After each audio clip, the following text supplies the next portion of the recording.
એટલે પોલીસ એની જે તકલીફ છે અત્યારે સરકાર બદલતી નથી, એટલે માન લો કમલમ ગેરકાયદેસર કરી લે, બનાવી લે, કોઈ કલેક્ટરને તોડવા ન જાય, કમિશનર તોડવા ન જાય, વિશ્વામિત્રી ઉપર દબાણ કરી દે, કોઈ કમિશનર તોડવા ન જાય, કલેક્ટર તોડવા ન જાય, કાર્બોની ખાણો હોય કે બેલાની ખાણો હોય, ખૂબ બધા ભાજપના ભ્રષ્ટાચારીઓ ચલાવે છે.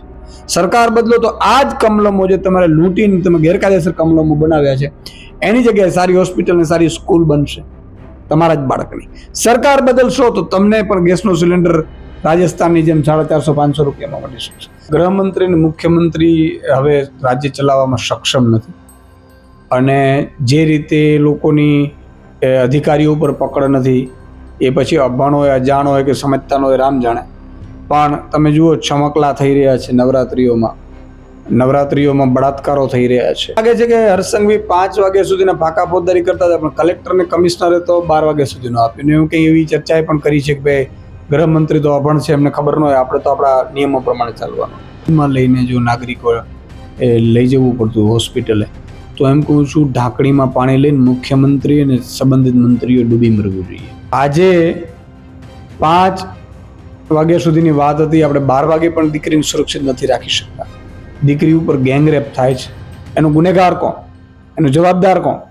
આજે ખૂબ દુઃખદ ઘટના બની રહી છે. એટલે મને એવું લાગે, મેં કીધું ને કે ભાઈ ગૃહમંત્રી તાત્કાલિક ધોરણે રાજીનામું આપી દેવું જોઈએ. એટલી બળાત્કારની ઘટનાઓ બને છે, કાયદો વ્યવસ્થા એટલી કથળી ગઈ છે.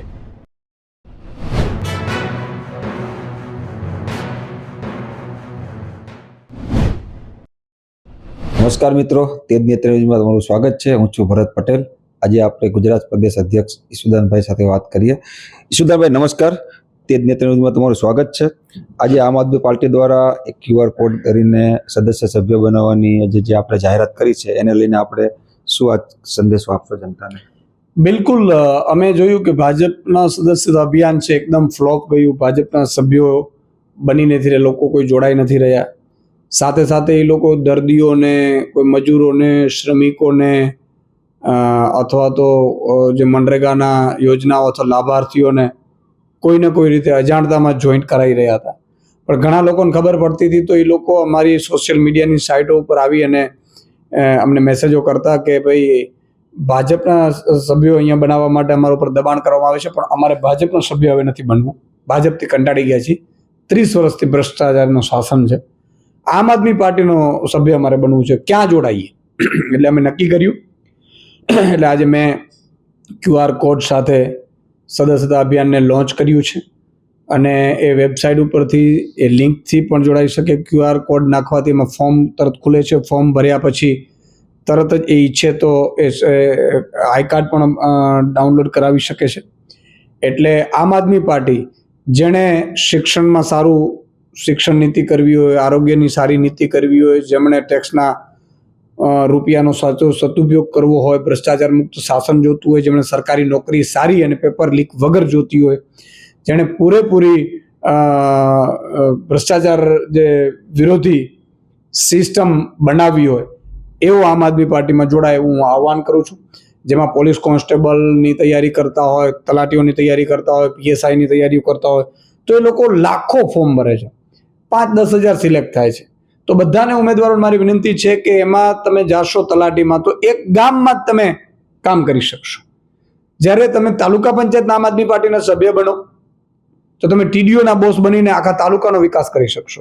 જિલ્લા પંચાયતના સભ્ય બનો, DDOના બોસ બની અને તમે જિલ્લાનો વિકાસ કરી શકશો. ધારાસભ્ય બનો, તમે જ આવો, તમે જ પાર્ટીમાં જોડાઓ, તમે જ મહેનત કરો, તમે જ ચૂંટાઓ, તમે જ ચૂંટણી લડો અને તમે જ શાસન કરો અને પ્રજાનું નિરાકરણ લોકો. લાખો લોકો ફોર્મ ભરે છે, મતલબ નથી કઈ.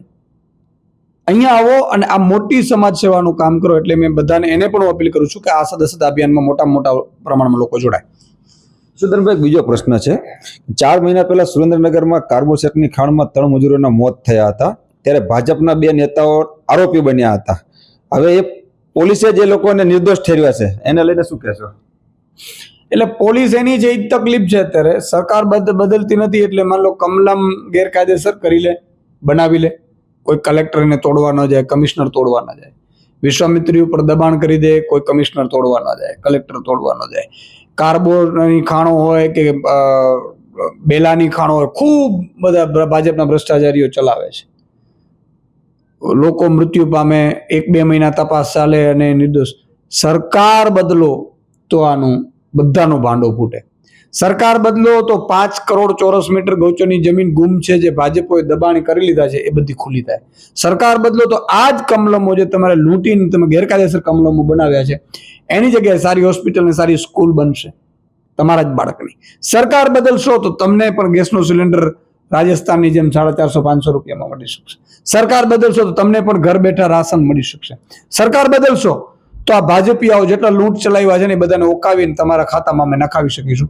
પણ એનો એક જ ઉદ્દેશ્ય છે સરકાર બદલો એના માટે સદસ્ય આમ આદમી પાર્ટીનો બનો. ઈશુદાનભાઈ, બીજો પ્રશ્ન છે. અત્યારે આપણે નવરાત્રીનો તહેવાર ચાલી રહ્યો છે ત્યારે અમદાવાદમાં ગઈકાલે રાત્રે ગાંધીનગરમાં ગરબા દરમિયાન બબાલ થઈ હતી. એમાં શું હર્ષ સંઘવીની પોલીસ માતાજીના ઉત્સવમાં કાયદો અને વ્યવસ્થા જાળવવામાં નિષ્ફળ નીવડી રહી છે? મને એવું લાગે છે કે ગૃહમંત્રી અને મુખ્યમંત્રી હવે રાજ્ય ચલાવવામાં સક્ષમ નથી અને જે રીતે લોકોની અધિકારીઓ ઉપર પકડ નથી, એ પછી અભણ હોય, અજાણ હોય કે સમજતા હોય, રામ જાણે. પણ તમે જુઓ ચમકલા થઈ રહ્યા છે નવરાત્રિઓમાં બળાત્કારો થઈ રહ્યા છે. નવરાત્રિના દિવસે લોકો છે અસુરક્ષિત રાત્રે પણ મહેસૂસ કરે છે બહેનો દીકરીઓ. એટલે મને લાગે છે કે હવે એમને આ પદ છોડી દેવું જોઈએ. શું ઈશુદાનભાઈ, આ હર્ષ સંઘવીની સલામતી, આ હર્ષ સંઘવીની વાતો પોકળ છે કે પછી પોલીસ હર્ષ સંઘવીને ગાંઠતી નથી? મને એવું લાગે છે કે હર્ષ સંઘવી 5 વાગ્યા સુધીના ફાંકા ફોજદારી કરતા હતા, પણ કલેક્ટર અને કમિશનરે તો 12 વાગ્યા સુધીનો આપ્યો. ને એવું કંઈ એવી ચર્ચાએ પણ કરી છે કે ભાઈ ગૃહમંત્રી તો અભણ છે, એમને ખબર ન હોય, આપણે તો આપણા નિયમો પ્રમાણે ચાલવાનું. તો ગૃહમંત્રી એક તો બંધારણથી માંડીને બધું વાંચીને તપાસ કરવું જોઈએ. બીજું કે માની લો કે એમણે 5 વાગ્યા સુધી કરવાનું હોય તો એની વ્યવસ્થા કરીને અધિકારીઓને સૂચના પણ આપવી જોઈએ. એટલે મને લાગે છે કે ગૃહમંત્રી ઉત્સાહમાં ફાંકા ફોજદારી કરવામાં અને રીલ્સ બનાવીને વાહવાહી લૂંટવામાં એ એડવાન્સ થઈ ગયા છે. હવે એમને ખબર પડી કે આ એનાથી ભૂલ થઈ ગઈ છે. અલ્ટિમેટલી સવાલ એ છે કે જે બળાત્કારના કિસ્સાઓ બની રહ્યા છે જવાબદાર કોણ? ઈશુદાનભાઈ, બીજો પ્રશ્ન છે.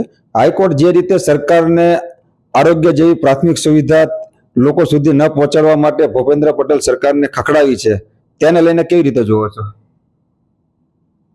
મને એવું લાગે છે કે હાઈકોર્ટ શ્રી છે એ જે છોટાઉદેપુરની જે ઘટનાઓ બની 30 વર્ષ છે, પણ જો તમારે જોડીમાં લઈને જો નાગરિકો એ લઈ જવું પડતું હોસ્પિટલે, તો એમ કહું છું ઢાંકણીમાં પાણી લઈને મુખ્યમંત્રી અને સંબંધિત મંત્રીઓ ડૂબી મરવું જોઈએ. આજે હાઈકોર્ટ ખખડાવે છે મુખ્યમંત્રી, તો મુખ્યમંત્રી શું ફેર પડવાનો?